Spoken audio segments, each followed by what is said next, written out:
আসসালামু আলাইকুম এভরিওয়ান। আজকে যে আমরা এতগুলো মানুষ জীবিত ফিরে এসেছি এটাই কিন্তু অনেক। তো তার আগে আপনাদেরকে একটা ক্লিপ দেখাই।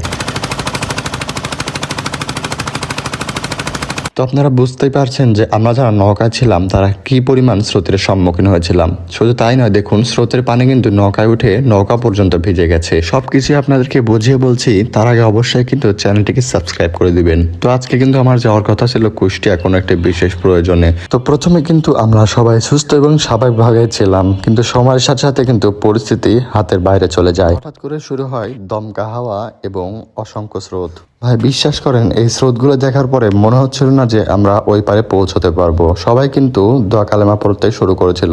তো তারপরে কিন্তু অবশেষে আমরা পৌঁছে গেছিলাম। তো আমি কিন্তু আসলে গিয়েছিলাম কিন্তু নির্বাচন অফিসে আমার আইডি কার্ডটা বানাতে। তো কিন্তু তাদের সার্ভারে কিন্তু সমস্যা ছিল, সেই জন্য কিন্তু আজকে আমার আইডি কার্ডটা বানানো হলো না। আর এইভাবেই কিন্তু জীবনের ঝুঁকি নিয়ে আমাকে ফিরে আসতে হলো।